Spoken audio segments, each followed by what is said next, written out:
On the next Power Rangers, our heroes get all new, more powerful Zords. Curses! They now have more powerful Zords! I knew something like this would happen! Now they must use their new Zords to fight Rita's brother, Rito Revolto. But another threat rears its ugly head. Now that's what I call ugly! Ugh. Will the Rangers' new Zords be enough to stop Zed and Rita? Find out on the next Mighty Morphin Power Rangers.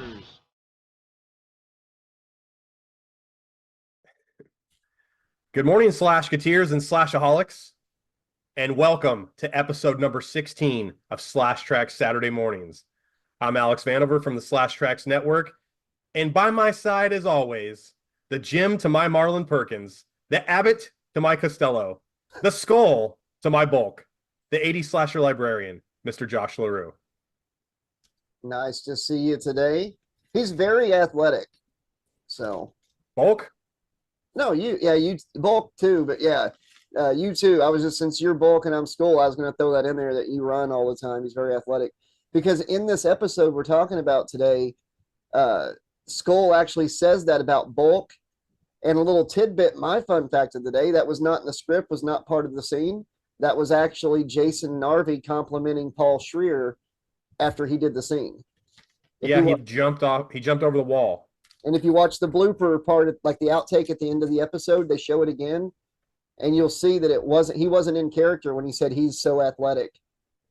He was complimenting Paul Schreer. That's really cool. Are they now? Do you know if they're really good friends in real life? Yes, they're still friends. They do conventions together and stuff. And when Paul was asked to be on Samurai, Power Rangers Samurai, at like 40, he said, "I have two conditions." And one of them was, I can't remember what the first one was, but the second one was that Jason Narvey would get at least a cameo in the season, so they could, so Bulk and Skull could have a reunion episode. So his first condition, I think I remember researching that, was he wanted to have lunch at Ernie's beachfront cafe for free any day they were filming. That there actually is an Ernie's beachfront cafe on Power Rangers Samurai. Did you know that? No, I didn't know that. Yes, in memoriam and in honor of the guy that played Ernie, there's the kids on Power Rangers Samurai go to a restaurant called Ernie's Beachside something.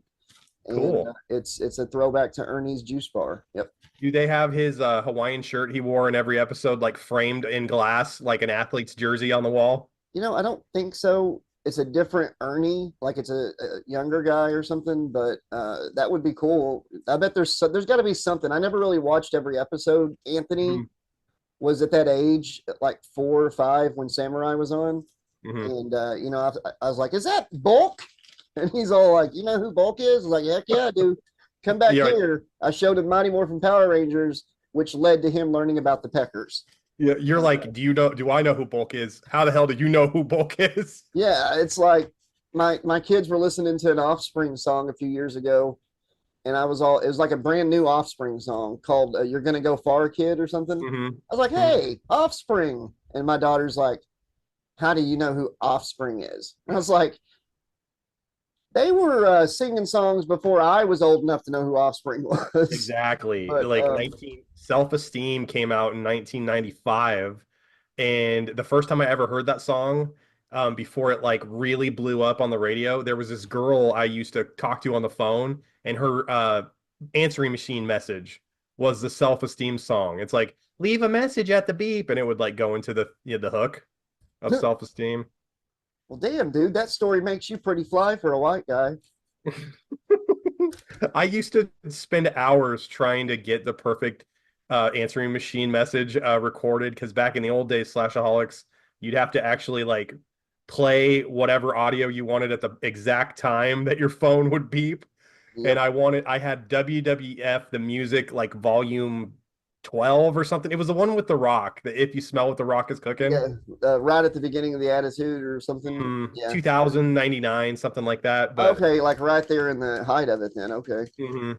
Yeah, it was like a black and green record cover. So I remember, and if my memory serves me correct, Josh, I think that album, it was just theme songs of WWF wrestlers, went platinum. It did. I'm pretty sure they Yeah, did. It went platinum. I think that's wild, man. Okay, so Slashaholics. This is season 3, episode 7. Josh and I are going to be deep diving, reviewing, and covering, and ultimately giving a grade, a final grade on this episode and the series, part 4 of Ninja Quest Mighty Morphin Power Rangers. The original air date for this episode was September 14th, 1995, which was a Thursday, and today is a Thursday, ironically, 29 years and 26 days ago. Our main man, Terrence H. Winkless, is back at the helm. Writers Shel Davison and Shuki Levy are writing again. They wrote the entire series together, the entire miniseries. And that's pretty much all I have for the Mighty Morphin Power Rangers production team. I usually go into more backstory on what they've worked on before or productions they've done. But if you want to check that stuff out, Slashketeers and Slashaholics, and you haven't seen it, go back and check out our review of Ninja Quest Part 1, 2, and 3. Yeah. For right now, though, Josh and I are going to have a little bit of fun facts and a little bit of trivia with stuff that was just kind of going on that we loved in 1995. Josh, any guess? Go ahead. Go ahead. No, you go ahead. I just wanted to say, I just realized I to send my 4-year-old started watching Power Rangers and eventually learned who the Peckers are. If you haven't tuned into our other episodes, I am speaking of the Tango Warriors. That is a nickname he gave the bird people on the show. I just realized how bad that sounded. Okay, go ahead. Whenever you say Peckers, it reminds me of like some shitty tag team that was put together by WWF Creative in the mid-90s, like 95-ish. The Mutant Turtles? No, the Ding Dongs versus the Peckers. Yeah, that's what it sounds like. I mean, yeah. There was a team called not the Mutant Turtles. It was like the Toxic Turtles. That's what it was. Yes, I do. I've seen them, and I don't know that they ever made it to TV, but they definitely did house shows for sure. Were they WCW or WWF? They were WWF, I think. I think they did dark matches and stuff, and they wrestled Bebop, or let's see, it would be Beboop and Jazz Even or something. I would have loved to see them take on the Outsiders, and just Kevin Nash just immediately kicks them in the gut and jackknifes them, pins them for the 1, 2, 3. Do you remember the Insiders? No, what's that? It was like in the year 2000, and it was Kevin Nash and DDP after Scott Hall finally got fired for like the 5th time. Because they were just reversing the Outsiders angle? I guess so. Okay. So it's I haven't seen it's like the employees. Is that what you're saying? Is that your tag team? They're essentially calling themselves the Office Stooges. Like, who knows? So nobody else is Insiders. But hey, so who was the WWF champion on September 14th, 1995? Do you have a guess? Let me act like I'm thinking hard while I'm trying to cover up all this white hair I just realized I'm getting right there. Me too. I thought I like shaved too much. Like, where'd it go? And then I'm noticing it's just really white. This camera thing is too good this week. Mankind. Is that the night that Tony Schiavone said, 1995? Yeah, 95. This is pre-Attitude. This is Diesel? Was it Diesel? It is Diesel. Do you have a guess? So, wow, you got it right. But the insider himself. You're the insider because you knew the answer. Who did he lose the strap to at Survivor Series? I believe it was a couple months later. Bret Hart. He did. He won it from Bob Backlund in like a 15-second match at a house show, didn't he? Yeah, I referenced that actually in this just now. I said that I'd love to see if he kicked the Ninja Turtles in the gut and jackknifed them in 4 seconds. Oh yeah, that's what. Okay, that is what that's exactly what happened. Ric Flair lost the belt to Bret Hart in a dark. They did that a few times back then. I think it was to sell tickets. Like you never know what will happen at a house show. Bret beat Rick in Saskatoon, Canada. And I remember being a kid, and I only had access to WWF Superstars, which was like their syndicated show that would come on Saturdays. Yeah. I don't even know that Monday Night Raw was a thing yet. And I remember... Go ahead. What year was it? 92. No, Raw came out in 93. Yeah, so the only show that I was able to watch was Superstars, and I remember watching an episode of Superstars, and like one weekend, it's like oh, Bret Hart's the new World Wrestling Federation champion. And I'm like 9 and I almost spit my Fruit Loops all over the floor. I was like, what the hell? Like, it was out of nowhere. Yeah. I did not see that coming at all. He had just lost the belt, the Intercontinental title at Wembley to the Bulldog. So I thought Bret was kind of like on the way down, Yeah. if I was going to be honest about it. He's just putting Totally his the relative opposite. over, putting his relative over before he got the main strap. That's exactly what was going on. And I was too young to even see the writing on the wall. You want some Um, fun from '92? yeah. Get the network and watch some episodes of Tuesday Night Titans. It's like a talk show, like a Mhm. late night talk show, but with like Bobby Heenan and Gorilla Monsoon, and they have like wrestlers on as guests. Vince McMahon hosted it for a while. Then it was like a panel show, like Bill Maher. So it was Politically pretty, incorrect with wrestlers. yeah, it's pretty interesting. Sometimes it's funny, it's a lot of kayfabe stuff, but it's fun. I saw one of my favorite Tuesday Night Titans ever on the network. It was Hulk Hogan, and he was putting he had this Python protein packs he was trying to like sell, and he's with Lord Alfred Hayes and Vince McMahon, and he's like he's putting all this crap in this blender, and he's not putting milk, he's putting water, he's putting like raw eggs and the entire egg shell in, not Yes. breaking the egg, just putting the whole shell in, bananas, peaches with the pit. He's just destroying this blender. He slams it down, this whole blender full of crap. He makes one for Vince McMahon, he makes one for Lord Alfred Hayes. Vince doesn't really like it, but he drinks it, and Lord Alfred Hayes takes a sip and pukes. I remember that. Wasn't there like a jump cut where it's like it's not the same shit that he blended? I didn't notice that. I just Okay. noticed, I was like, because ever since Hogan was in Rocky 3, he always would eat and drink raw eggs. It was like he stole that gimmick directly from Stallone, and he didn't get in trouble because he was like friends with Stallone, I guess. I don't know. He stole I guess it wasn't freaking his trademarked. he stole his whole gimmick and look from superstar Billy Graham. I mean, And Jesse the Body Ventura, if we're going to be honest about it. Yeah, Hogan, I was a huge Hogan fan my entire life, but the older I get, the less and less of a fan I become, and it's terrible because he's not a good person. no, He's a liar.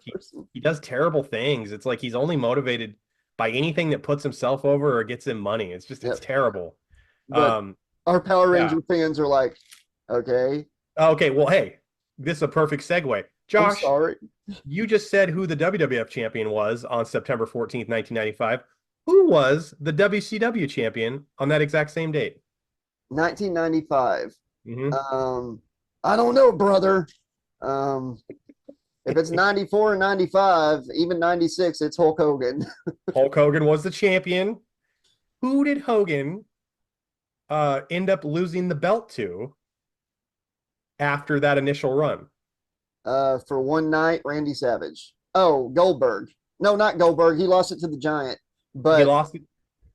he did lose it to Randy Savage during that period, but won it back less than 24 hours later. I need the Slash Trax people in the comments below to fact check me here, but I did the research before the show. Now I'm confused because Josh just said some really good answers. I'm almost positive the answer was the Giant. Yeah, I know that's who he lost. Like it.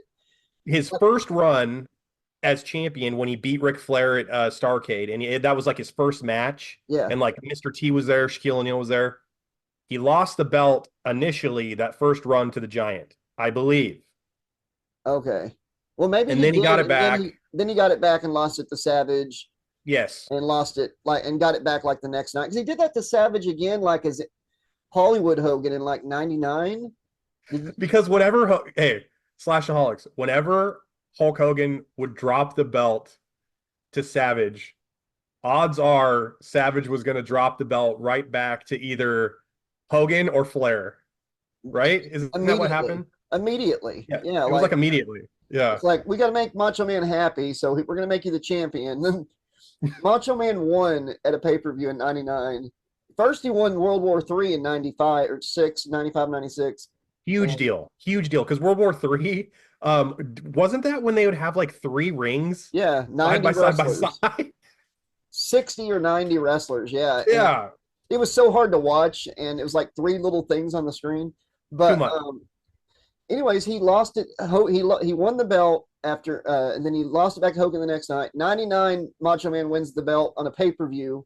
Next night on Nitro, Hogan hasn't even been around for like 2 months. He's like supposed to be retiring.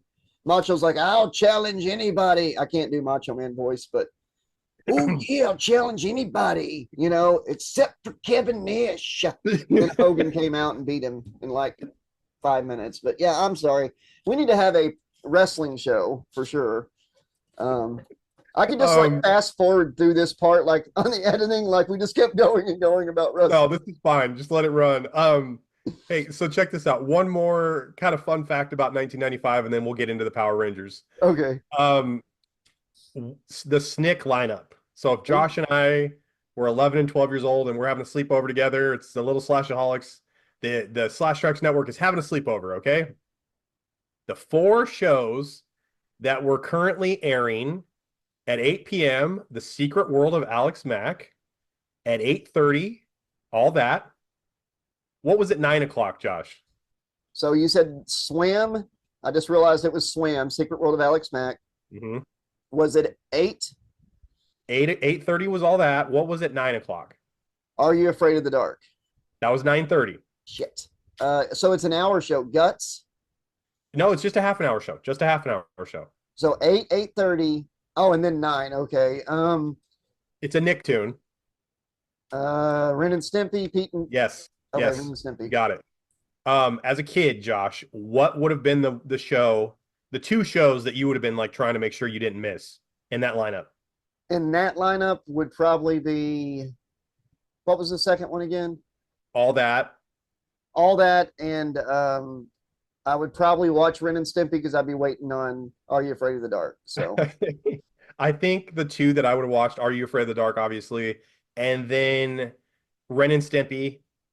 But the Secret World of Alex Mack was a huge one for me because that was like right when I started to like notice girls, and Larissa Elanik or whatever her name was, gorgeous.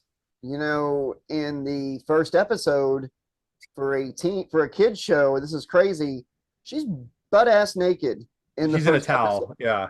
Well, like no, she walks up behind like a box or something when she first morphs, right? Because she comes back out of the puddle, she has no clothes, and she's like standing behind stuff. She's wearing stuff. She's wearing the chemical GC-161.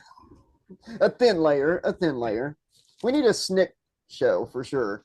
People have already said we should cover SNCC. I think we should have an episode or a block or a Slash Tracks Saturday special where me and you just watch SNCC and riff on it. Yeah. Okay. Or talk about it. Whatever. It doesn't matter. Okay. Let's get into what everybody came here for. Let's start breaking down part 4 of Ninja Quest. Did you enjoy the new intro? Because I sure did. Yeah. Oh, yeah. They did have a new intro for this. Yes, because they have their new powers. Yep. Okay. Good call. Yeah, I did. Not bad at all. And they seem to have improved their graphics when they morph because they're like white ninja power, black ninja power, and it seems like the effects are a little bit higher end. Did you notice that? Yes. Instead of like showing what they're wearing, like because in the old episodes, I don't know if it was like that in season 2 or it probably was. Whatever they were wearing when they filmed the morphing sequence, they would, no matter what they were wearing in the episode, when they morphed, they would all of a sudden be wearing the clothes they wore in the original morphing episode, whatever. Yeah. So I think this is around the time that they incorporated the color everywhere around them, so you couldn't see what they were wearing. So they didn't have to worry about continuity of clothing. But yeah, it looks really good. That's a good piece of tidbit I did not know. Okay, so the episode, Josh, starts. Rito is absolutely raising hell. He's kicking ass. The Rangers call for their new Ninja Zord powers. They need help. So they call for their new powers. They're still on another planet, by the way, when they call on their Zords. So how they exactly know, where to go? Did they fly home in the Zords? And they're on the despair. I do love the Zords, but there's one complaint I got. I can see them getting really annoyed with Aisha because all the Zords are like fast, fast, fast, and then the bear's like. Brr. That's so funny that you said that because I have that written down. I was like, why is Aisha's bear so slow? It is like a snail ninja power. They're just waiting forever for the bear, and it's like the chest. It is really slow. I noticed that. That's so funny that you said that. Gosh, the show. Hey, so they race towards Rito, Josh, Yeah. and I put down why doesn't Rito have backup this time? Because the whole reason they lost their powers to begin with and needed to find ninjas because Rito had backup, right? Yeah, yeah, he doesn't have it this time. The army's just gone, right? Where is the army? They haven't been defeated because this is their first time using the powers, right? Have they defeated the other monsters? No, they all went back after destroying the Thunder Zords or whatever, but yeah, they never got sent back to Earth, did they? I That's a don't good know. catch. I don't know. And hey, guess what? Well, just I'm waiting for the comments below for somebody to correct us on what happened to those monsters. Well, actually, Can't wait for that one. um, So the Rangers kick Rito's ass. They make short work of him. Zed is having a mental freaking breakdown well, after this happens. before we get to him, real quick, I wanted to make a note that Alpha was like, they did it. They're in control of their Zords. You know, they won't be. I don't even know what I wrote there. But then Zordon's like, as long as they keep their mind on teamwork, they shall, win. And it's Or like, they can beat Rito, is what he says. yeah, it's like, so as long as they keep their mind on teamwork and not like normal teenage stuff, like losing their virginity before prom and all that. Like if they don't do that, but yeah, I love As how long Rito, huh? as long as Tommy doesn't get an erection in the Falcon Zord, we should be okay. That's not the joystick. Rito, when they show up, is just like, oh no, they're back. But and then Zed, there's a scene that I swear is just for to sell it to the audience, to the kids. Zed, it's like he points down to Earth. He's like, they've got new power, new Zords, Goldar, and Go buy the new toys now. and Zed smarts off. He's all like, or Goldar does. I knew this would happen. He say this comes up again, by the way. Yeah. Slash Kateers. But yeah, Zed's like overheating, and that looked pretty cool. Like him flashing red. But the bear was still catching up at that point. And the music, you guys. The music was great, dude. The Megazord reveal was great. Tommy took his time getting there. Like they already had Rito defeated pretty much before Tommy showed up. And he's like flying in. Yes, and Rito's got a jetpack apparently. And my final note on it was, well, I love the final blow, like in my picture right there. It's like when Tommy's flying, they're flying down to it. But did the song really say they only use their weapons for defense? Yeah, I did. Like, you think that was parents piping in that they had to do that? Because they were literally, you said it best before we started filming. Well, they're saying they only use their weapons for defense as the Zords are getting ready to attack unprovoked. Exactly. Yeah. I think it's because like in the early 90s and around the mid 90s, I remember a lot of parents having like issues with violence or like fighting in kids programming. I remember that's why Teenage Mutant Ninja Turtles 2, The Secret of the Ooze, they were no longer allowed to use their weapons. Yep. All of a sudden, Michelangelo is using combat cold cuts. He's like, his nunchucks are sausage links. What's the difference?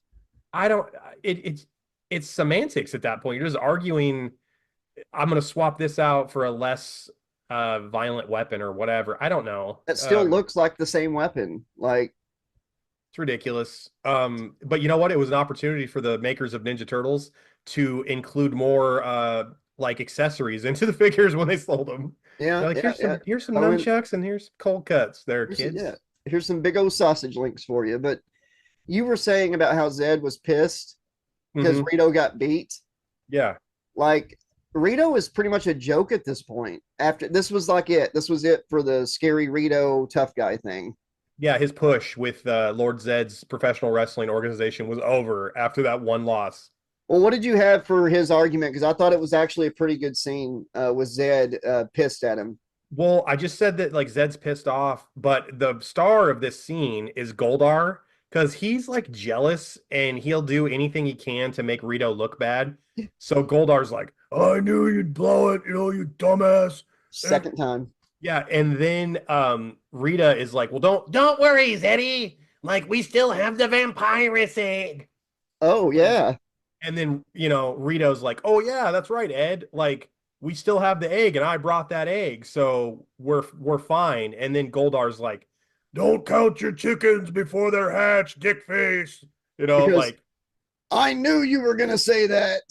It's like Goldar's a damn psychic or something. yeah. Goldar's not happy because he's kind of being replaced. Yep. There's dissension amongst the monsters. And don't look now, Slashketeers, but the vampirus egg is beginning to hatch. And we should go to a commercial break. All right. With that. We'll be back after these messages.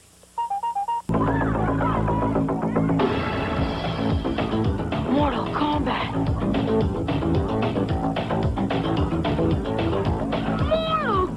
Mortal Kombat, the handheld game from Tiger. Pass it on. My baby. Such a babe. Say hello, Snookums. Good sport. Tiger attack! Or blood sport. Come to where the pain is, where heads roll as far as the eye can see and bodies fall like rain. So when's your next Tiger attack? Mortal Kombat Trilogy, the handheld game. Batteries not included. Was that fun or what? What? Now back to our show. All right, Josh. Bulk and Skull. They are now faced with a huge challenge. They have to overcome and complete an elaborate obstacle course, and the police academy instructor is practically orgasming while he's telling them about how hard this obstacle course is going to be. And now here's the one thought I have, other than the instructor getting his jollies from describing how difficult this is going to be. Okay, so they're still fighting Rito downtown at this point right now, right? Yeah. So isn't this the Angel Grove junior police academy? So all this stuff is happening in Angel Grove. Yep. So it's police academy training just going on like usual while downtown is being fully attacked by a gigantic monster. They don't even care anymore at this point. There'd be earthquakes and stuff too, So This is ridiculous. from the Zords and stuff hitting. Yeah. I watched that scene with Bulk and Skull and everybody working out, and I thought they did good comedy stuff, which I know I'm getting ahead because there's 3 segments. I don't want to put them all into one segment like I did last time. Yeah. This one was pretty quick, but it's got to be really annoying for the rest of the people training that there's a freaking really annoying theme song playing for two of the recruits while everybody's training. Yeah, I'm sure it is. They feel like side characters because the Bulk and Skull have their own theme music. It's like when you go frisbee golfing and somebody brings a portable stereo and you have to listen to their music while you're playing behind them and you have no choice in what they're playing. Right. Everybody's just trying to work out, and it's everybody's trying to eat while listening to other people's music, but everybody's Bulk and Skull got to eat. You got to clean your plate. Don't make a mess. Go run 15 miles, Bulky. All these recruits are doing an awesome job and everything, and all they're hearing is Bulk and Skull. You've got to jump on the tire. You've got to swing from there. You've got to jump that wall. It's the instructor is the one who actually put that song together because I'm convinced he's into Bulk and Skull. I think he definitely takes an obsession with him over the next 3 seasons, I think. So even when they become monkeys, which we will get to one day, Slashketeers. But for right now, we've got to move on to the battle. We're back to the battle. Okay. Rito has a flamethrower, Josh. Rito has a flamethrower now. Oh my goodness. Yes. Yeah. All the Zords unite to become the Ninja Falcon Megazord. And I believe this is the first time we've ever seen it on screen. And they finish off Rito. So once they unite, they take care of Rito. Rito says his famous last words. He says he's going to be back to fight another day. Yep. Right? Can you imagine working in the downtown building district or whatever of Angel Grove and just looking out your window and seeing this fight going on? I mean, what would be going through your mind, Josh? Well, after 3 seasons, I'd probably feel like, oh my God. I shouldn't have parked my car that close to the building. I really screwed up this time. And you'd have to have full liability insurance if you had a car parked down there because you know it's getting thrashed. Yeah. Oh, definitely. Definitely. Yeah, it's a lot. They must be getting paid a lot. Like, you know how like merchant seamen and like people that work on like oil rigs get paid a lot more because just the danger Yeah. of it. Whoever works downtown at Angel Grove in one of those buildings gets paid like just an ass load of money. You'd have to. There was a TV show about like Gotham City or something or Metropolis where it was not the superheroes, it's just the people that live there. It was a sitcom a couple years ago. Oh yeah, and like how they had to deal with like all the stuff from the superheroes using the cars and Yeah. stoplights and all that stuff. Like they'd be on a subway train, all of a sudden it would get stopped for like an hour because Brainiac and Superman are fighting up ahead on the track. And it's like, I gotta get to work. Yeah, it was a funny idea, but I don't think it was good for a TV show, more like a skit, like on Saturday Night Live or something. Yeah, But, a skit. I know earlier I went through the whole fight because I thought we were there, Mm-hmm. so I'm sorry that we kind of had to backtrack because of me again. But yeah, the jetpack was pretty cool when he saw them go up in the air. Yeah. I can do that too. But I did enjoy the single Zord action in this fight.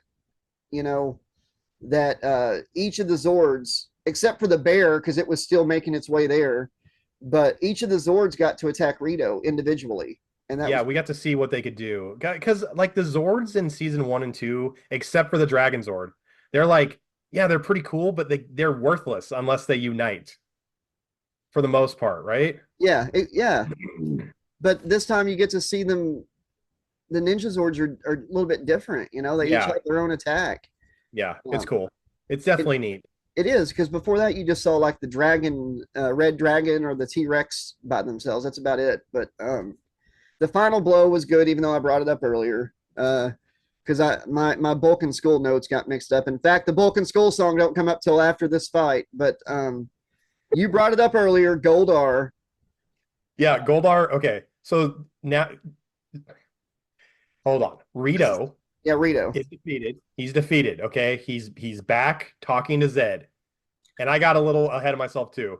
Zed is pissed off. Rito is. But here's the thing I noticed above all this. Rito just got destroyed. He's done. They beat him. But now that he's back on the moon, he looks fine. He has no damage at all. Yeah, because he said he ran away, but like he literally.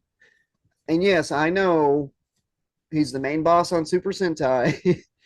We do appreciate you watching, by the way. We're not experts. We're not trying to be. We're not trying to do deep dives, but thank you for watching. It is funny, though, because he gets back, because it shows him getting destroyed, but he's like, he who fights and runs away lives to fight another day. Yeah. For the second time this episode, Goldar's like, I knew that was going to happen. Real bitchy. Like Goldar just does not. Goldar is basically Jan Brady at this point, and Rito is Marsha. Like, just hates Rito. Can't stand him. Goldar has got like the best hindsight psychic powers in the world. He knew exactly what was going to happen after it happens. Well, maybe Zed. It's you know what? Instead of Zed micromanaging everything and being such a pain in the ass and pissed off all the time, maybe send Goldar to help Rito. It's not like he's doing anything anyway. Well, I know why Scorpina couldn't come, but I'll bring that up when we get to the fight later with Ninjor. Scorpina didn't show up, Josh, because they basically Judied her, like on Family Matters, the little sister. She just never shows up again. She goes upstairs at the end of one episode and she just never comes back. Well, yeah, that Ninjor stole her rock, but we'll get to that. The flying rock that looks like sperm. So now we are back at Bulk and Skull, and the song really does start, right? Yeah. Okay. Yeah, and they're trying their best to get through this obstacle course from hell. They are trying their best. They're cheating their way through it, though, too. And they're eating during this obstacle course. But they slowly get better. They do slowly get better. Yeah, they're doing it. So it's basically just a montage of Bulk and Skull effing things up. They're going backwards when the other team is going forwards. They're like stuck in that, like they're going through that pipe, like a Mario pipe, and then they get stuck in that, or they're like trying to like hide in the pipe, and then the sexually confused police academy instructor shows up. and he really wants to find out where Bulk and Skull are, and he finds them, and he just looks overjoyed, you know. And he's all like, "Y'all got to get out of there." And Bulk's like, listen. And the song's like, "You've got to hide in a pipe. You've got to eat a sandwich. You've got to hide from stone." And the sexually confused, angry police academy instructor's like, "You've got to lay some pipe on both Bulk and Skull." Oh no. Does he have a morph? Does he morph before he lays pipe on Bulk and Skull? Lieutenant Stone. Angel Grove cop power. Pipeline cop power now. You've got to be a cop. Go Man, ahead. Vampire Wrasse finally hatches, and Ninjor is all of a sudden being attacked by Igor. It's like, "I'm gonna get you." "Yes, master. Yes, master. I'm gonna get you, Ninjor." Sounds like Igor and James Cagney, the old 1920s, 30s movie gangster. "I'm gonna get you, you dirty rat." It's like, okay, "I'm going to destroy you, Ninjor." I can't do the Ninjor voice, but so Lord Zed instructs the Vampirus egg to destroy Ninjor's temple, because if that happens, the source of the Ranger's new awesome powers will also be destroyed. yes. So that's where we're at. And you know what? We've got to take a break. Let's take a commercial break. I've got to turn my head. Will be Right back. It was late one night in the castle of the Chicken McNuggets. What are you making? Sauce. We're using my mummy's recipe. Mummy, This better be good. It'll be great. Does your daddy have a recipe? Now you can get McDonald's Happy Meal pails for Halloween! There's a pumpkin pail, a witch, and a ghost that glows in the dark. You can get a different one each week until Halloween! And now, back to our Funny show. thing about Ninjor is on Ninja, oh my gosh, Ninja Storm, Power Rangers Ninja Storm. It was the season before Dino Thunder, when Tommy came back as a teacher. They never had it on the show, but in the toy line, they have this thing called Samurai Guy or something, and it's like a Zord. It's supposed to. It says Zord, Samurai something Zord, or Ninja Storm Zord. It's Ninjor, but they painted him red and put a different letter on his chest. It's the same suit. Same toy, exact same toy. When he gets angry, the arms flip up, the head flips back. It's got a U there and everything. Yeah. But it's Ninja Storm Zord or something. It's like the Ninja something Zord for like season 10 or something. Whatever season Ninja Storm was. That was just a little fun fact. I'll try to put a picture on the screen here of that. Make a note of that. But yeah, so the next scene, the crew, Alpha's like, "Thank you all for helping me with my meth problem and putting everything back together." Because Alpha totally strung out the other day and like took the entire command center apart. Yeah, so we're back where? We're back at headquarters, and Josh, the Rangers. But this is part 4, and we're like days into this story, story-wise. The Rangers still haven't eaten. They haven't drank water. They haven't changed their clothes. They haven't showered. So they've done none of this, and they're right back in action. They all seem fine. They haven't had a snack. Zordon doesn't have any snacks ready for them, any water, any different colored bathrobes for them to be able to shower at the command center. Nothing. No Power Rangers mac and cheese. No Power Ranger fruit snacks. Nothing, dude. There's nothing. Zordon picks up a disturbance. Everything seems fine on the viewing globe, but the solar scanner isn't working properly, so they can't know for sure if there isn't a disturbance. Also, they talk about the galactic thing too, where it's like supposed to pick up stuff throughout the solar systems and everything, and they're like, that doesn't work. So everything looks fine on Earth, and then they're like, okay, well we'll just wait and see what happens.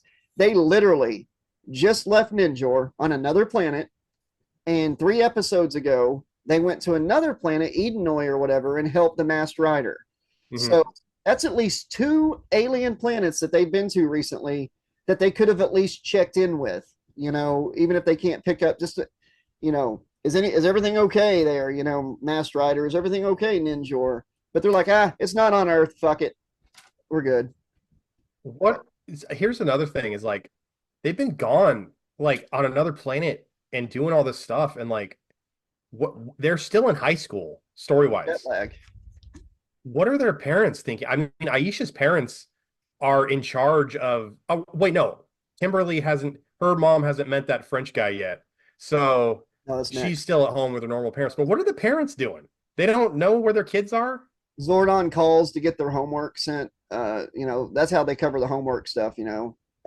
Yes, Tommy, Aisha, Rocky, they're going to be going to another planet to save the world from vampire ass. But the parents, I don't know, maybe Zordon brainwashes them or something. Where the hell? So they send Alpha to pick up the homework from the teachers. I'm here to pick up Kimberly's homework and her gymnastics routine that she missed today. And I also need to find a dime bag. I need to tear some stuff apart and put it back together. Did you know that? So he goes to the chemistry lab to talk to Walter White. Jesse, Alpha, Jesse. Do you know that? I can't remember what I was going to say. So, no, Alpha, it's like Kimberly has 3 F's, by the way. She's not been doing her homework. Ay. No, sorry. All right. Back to Bulk and Skull. All right. I'm proud of them. Terrible. Huh? I'm proud of them in this moment. So go ahead. Okay. We're back to Bulk and Skull. I have a note, which we already talked about. Terrible song for their training. Bulk eventually clears the 6-foot wall, and they're actually starting to show improvement. So the montage isn't just them screwing up this time, Slashketeers. They're actually starting to be able to do some of the physical stuff. And I'm not sure if I said it on camera earlier, like on recording, or if it was before we started. But when I think it was before we recorded, when Skull pops down after Bulk clears the wall, Paul Schreer does an amazing job clearing that wall. That was all him. And you wouldn't think with somebody his size that they would be that agile and stuff. When Skull pops his head down next to Lieutenant Stone and says, he's really athletic. That was not in the script, was not part of the scene. That was Jason Narvey on set, seriously impressed with what Paul Schreer just did. And they even put it in the outtake area at the end of the episode, which is stuff that wasn't in the script. So I like to see that stuff. Bulk and Skull, like, even with Screech on Saved by the Bell and like Urkel on Family Matters, it's like these characters can't take L's every episode. They've got to have some wins. Yep. There's got to be some growth. And I think it's a great thing that they're having them go to the police academy and showing some, because they were always kind of like the bad guys. They were kind of starting, they weren't the evil bad guys, but they were the bad guys at the school. Yeah. And they're showing growth as yes. human beings. So I like that. I like to see more of that. It's pretty cool. In Power Rangers in Space at the end of the season, which I don't know if we'll ever watch all the seasons like somebody recommended. I would like doing that with you, and sometime even if we're 50. But at the end of that season, the bad guys come to Earth and demand to know where the Power Rangers are, who they are, or they're going to like kill everybody. Yeah. Dark. Bulk and Skull are the first two to step up and say, I'm a Power Ranger. Like, stuck their neck out for all of Angel Grove because the Power Rangers were like defeated and hurt and everything and couldn't stand up. So Bulk and Skull step forward and say, I'm a Power Ranger. I'm a Power Ranger. Then everybody there, like hundreds of people, start saying it. It's a really cool scene. Like, that's like the pinnacle of their growth. You know, they started out as bullies and they pretty much end their run together as heroes, because I think after that season, Skull leaves the show and it's just Bulk for a little bit. But yeah, sorry, got off. So that is cool. I have never seen it, but I'll check it out. The Vampirus egg starts to, or excuse me, the Vampirus, right? It's hatched. Vampirus, master. Yeah, he shows up to the palace and he starts to call out Ninjor. Yep. Zed and Rita make the Vampirus grow, and then Ninjor shows up and he also grows. Yep. And now that we're done with Alpha's distraction of rebuilding everything, Power Rangers, they're able to get everything fixed and see that he's in trouble But it was pretty cool to see Ninjor stretch. But yeah, we get a color morph again. Yeah, instead of Dinozords or whatever. I have a comment to make about them fixing this stuff real quick. Yeah. So Billy fixes the scanner. So now they can figure out that there is a problem. So Billy says, I've just fixed the solar scanner. And then 1 second later, Zordon pipes up and says, I have pinpointed the disturbance. No shit, Zordon. Billy just said that he fixed the fucking scanner. So that's the only reason you can pinpoint it is because Billy fixed it. You are worthless, Zordon. What the hell? All Zordon does is yell at Alpha at this point. They don't even need him anymore. No. He let the teenagers go to the Desert of Despair to die based on a rumor that these new powers in Ninja may or may not be there. So Zordon is worthless in this season. I had that written down on like extra notes that Zordon sent in there. It's like to die. Yeah, like yeah, but to die. My Scorpina joke finally gets a payoff now. After we talk about Zordon attempting to kill his teenage crew, that he is now sending back to the Desert of Despair. They don't need a map this time. Apparently, they can be teleported directly to where they want to go now, even though they couldn't earlier. So yeah, we find out why Scorpina's not around, because apparently that giant rock that makes her is Ninjor's, because Ninjor comes flying into the scene during this fight with Vampirus, and he's flying on a rock that can fly. I don't know. And it looks to be like a cloud. That's like a cloud. Okay, it looks like a sperm rock. And if it is a cloud, it looks like a sperm cloud. It's got a tail and everything. But yeah, so Vampirus gets hit with it. They go into his secret world, which happens to also, it's like all of a sudden Ninjor's like, where am I? And Vampirus is like, I brought you to my secret place. And like Saturn and Jupiter's up in the sky. Yeah. So he Ninjor flew on the sperm cloud right into Vampirus's secret space. But yeah, can you before he transforms, can you do the line for us? Evil makes me angry. He gets so Ninjor basically Ninjor is getting his ass handed to him by the Vampirus. And Ninjor basically does the Hulk Hogan no sell. He starts to Hulk up. But it's like, I have a question about this. Why, if Ninjor can just do this and become like invincible, why doesn't he just do it to begin with? Or is he like the Hulk, like the actual green Hulk? He has to be triggered. Like you have to make him mad in order for him to become stronger. Is that the deal? He has to be angry. Okay. That might be why he talks all funny and acts all goofy, because he's trying to like not kill everybody. He's suppressing it. Like he's like trying his best to not just destroy humanity because he like believes in a noble cause or something, but he's just pissed off all the time. Whenever he does that, he's holding a spear, and if you watch, it's all floppy. The spear. Yeah, I have that written down too. It's terrible. It's like it's made out of rubber or something. Like he got his sword from Spirit Halloween or something. I was gonna say the Rangers morph, so we get the color morphs, like you said, and then they head out to help Ninjor in this battle too. In the Ninja Zords, the bear still taking its slow ass time in this. That's my note. That yellow bear Zord is dragging ass. Highlighted. And really, Ninjor's got it covered, man, because all they really do is show up and just fly straight down into Vampirus, and they knock him on his Vampirus. But isn't that really pretty much all they do? Is they just show up flying down? They're the final. They're like, they have like one of the final blows. So Ninjor delivers a blow. The new Zord delivers a blow. I say okay, and then I have whatever. No, what'd you have? Yeah, it's the final 1-2 punch. That's what I have written down. Okay. So they each get one punch in. Now Lord Zed is like really, really pissed. Oh yeah. Rito is trying to like, I don't even know what the word is. He's like trying to talk about anything other than what just happened. In his process of doing this, of like trying to deflect Zed's anger, at him, he just cannot stop calling him Ed, which is making him even more mad. Same note here. It was pretty funny. Zed spelling out his name. That was a pretty fun scene. Yeah, he's like, my name is Z-E-D.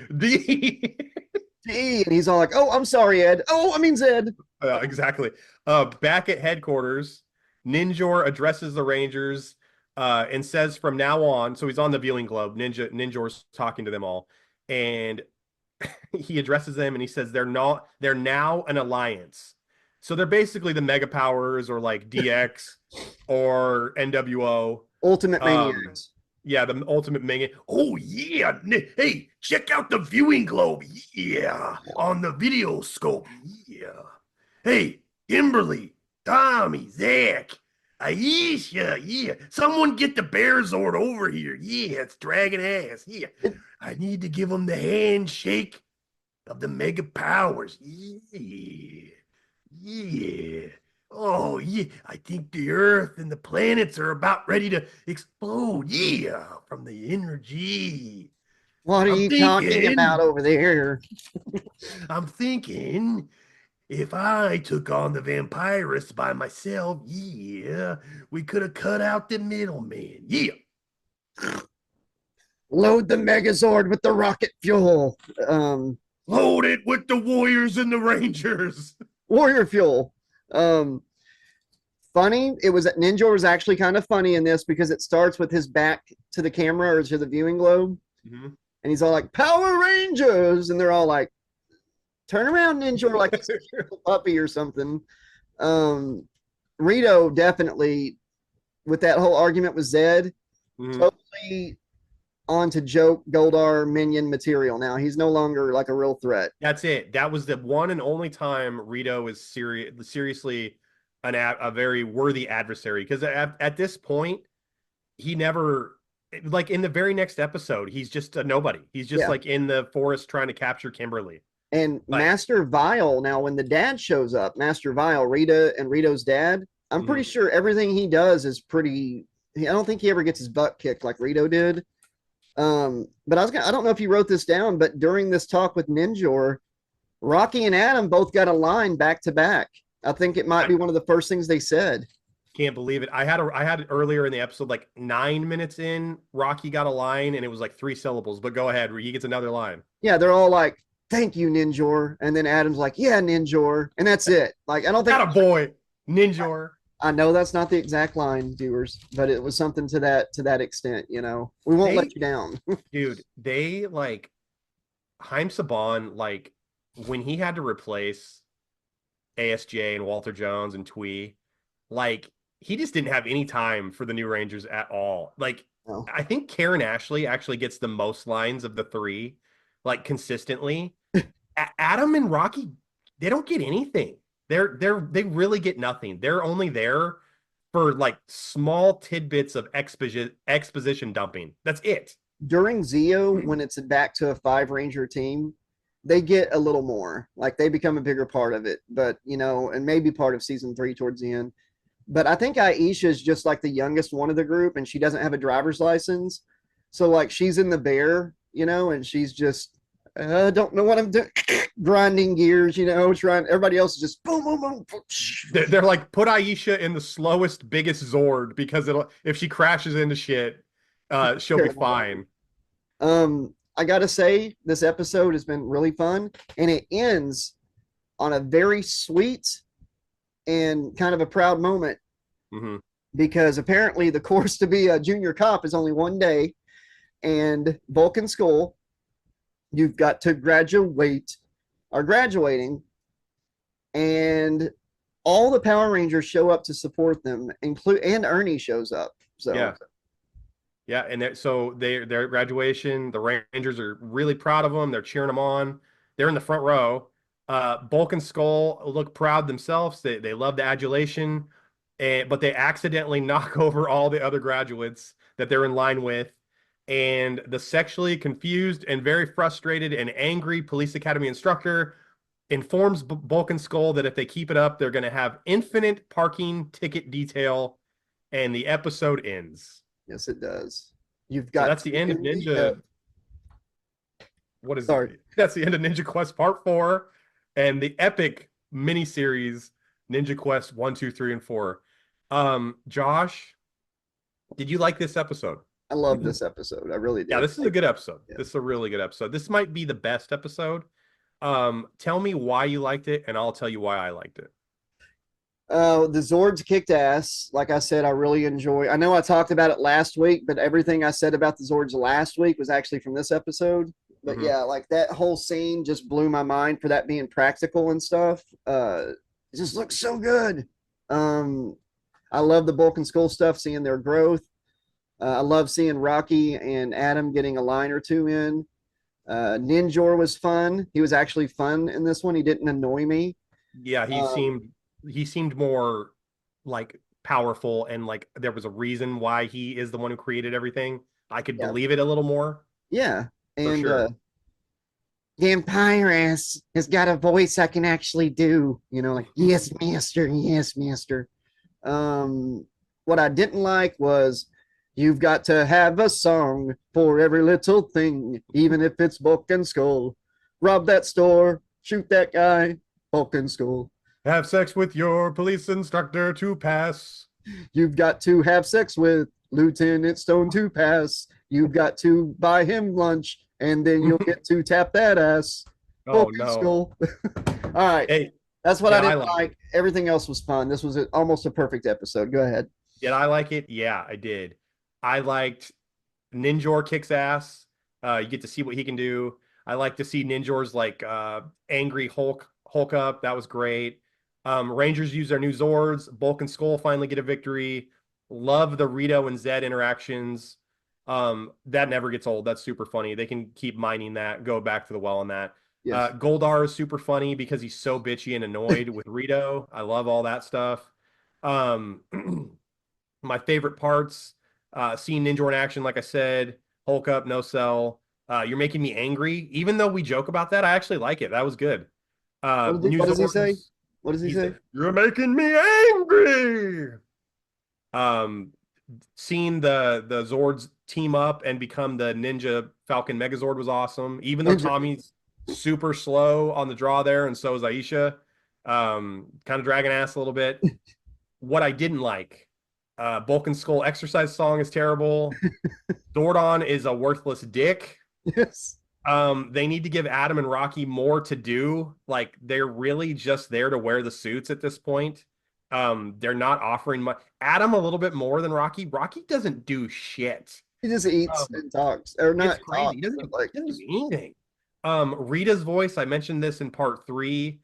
It's too much. It's like when Dave Coulier started doing the voice of Peter on the Real Ghostbusters. I got used to it after a while, but at first it was too much. Yeah, it was too much. I noticed immediately. I was like, this is not good. It's kind of like him doing a Garfield oh my God. It sounded like him doing a Bill Murray impersonation, like over the top. Like it was just too much. Yeah, I noticed that sort of stuff. Even on the Real Ghostbusters, like when Arsenio Hall wasn't Winston, I would notice that stuff like immediately. Ernie Hudson lost he auditioned to play himself Winston, and they gave it they said no. Yeah, I know, that's ridiculous. And then the last thing I said was the vampirus egg voice. I don't know. I don't know what. I know it's a kid's show, and I don't know. I just not a lot of thought put into these voices. I can do it. That's all I'm happy with. Gail, you did a better job than the guy on screen did. Josh, let's rate the episode. How many sexually frustrated and very confused police academy instructors out of 4 do you give this episode? 4 being the best, 1 being the worst. I tell you what, my friend, now that the miniseries is at its end, I will give it 3.75. Whoa, wait a minute. The only reason I won't give it 4 is because of this song, Bulk and Skull. Wow. Wait, is that for the episode or the whole miniseries? For this episode. 3.75. It was very entertaining, tied it up great, and we're running out of time, so I'm just going to leave it at that. Great. I've already went over what I liked and disliked. 3.75. Okay. You want my score for the whole miniseries? I give it for this episode 3.75. So that is a Slash Trax Network aggregate score of 3.75. Josh, real quick, miniseries, rate it. 3.75. There's a couple things that just kind of brought it down. It was going to be 3.5, but this episode saved it from that. I wanted to get as close to 4, but I can't give it a perfect score. I was very entertained by the miniseries, and it started off kind of slow, but the way everything tied up really set the tone for the rest of this season and got me excited. And I'm proud of Bulk and Skull. I agree. I agree with everything Josh said. And I give the miniseries, since the first 2 episodes were really slow and not great, I give this overall series a 3.25, which with Josh's 3.75, the miniseries gets an aggregate Trax network score of 3.5. There it is. I enjoyed it. I really did. I had fun. This is always fun. This is a blast. Can't wait to do more Power Rangers episodes in the future. Yeah, Power Transfer. It's just a 2-parter. That might be fun too. Check. We can, you know what? Maybe even next weekend, or maybe we'll break it up and do something different next Saturday, and then go right back to the Power Rangers. Who knows? Like the Ghostbusters thing. That might be fun to do. That might be the one to do. Maybe we'll do the Boogeyman. Oh yeah, because it's Halloween. Ooh, yeah. When Halloween was forever. Remember with the Jack. Let's do that one. That's what we're doing. Okay, perfect. That's the next Trax Saturday morning. And for Halloween, maybe the Boogeyman when we get close to on 31st. But yeah, I'm into it. Probably not going to do the 12-parter right now. A little bit down the line, maybe break that up into like 3 parts. Do something else. Come back to the other 3 parts. Because somebody did make that suggestion, and it really is a good little mini series, the Alien Rangers into Zeo. But yeah, this one was fun. I think somebody suggested it. Thank you so much, whoever that was. And be sure to check out all the ways to help the channel if you enjoy what we do. All the information's been on the screen. There's also other ways to help, like PayPal, Cash App, stuff like that for donations. Information's in the pinned comment and the description all the time. You can go to our email address up there and give us a suggestion for a Saturday morning cartoon or a Saturday after, or even like an afternoon show like Power Rangers, anything that you would like to see us review, discuss, whatever. And we'll give it, or if you want to sponsor the channel, or if you just want to ask us a question or just shoot the shit, we'd love to hear from you. But we've got to end the show, Alex and Josh. So thank you all. Wrap it up, dog. Wrap it up, dog. Thank you all so much for watching. Be excellent to each other. You've got to remember, the sun never sets on those who ride into it. Say goodnight, Alex. Good night, Alex. Mahalo, dogs. If you want to be a cop, then you got to get it. You've got to murder your parents. You've got to. It's like, oh boy. Stop singing, please. All right. You've got to jerk off in public. You've got to eat it, or you've got to eat at Ernie's. You've got to run for 15 miles. You've got to wipe Skull's ass. You've got to screw his girlfriend behind his back. You've got to rob that store. You've got to shoot the clerk. You've got to jerk off Bulk. Because he did it for you. If you want to be a cop, then you got to get in shape. Gotta jump a 6-foot wall. Gotta swim a giant lake. Gotta run for 15 miles. Gotta make it through the maze. Gotta be like Superman. You've gotta be strong and brave. Shape it up, shape it up, shape it up. Let's go, boys. Shape it up, shape it up. Pumpkin skull. Shape it up, shape it up, shape it up. Pumpkin skull. Shape it up, shape it up, shape it up. Pumpkin skull. Move it, move it, move it, move it. If you wanna be a cop and wear the uniform, proudly display the badge and help your fellow man, then you gotta stand up straight. You can't look like a mess. Remember, one of you represents all of us.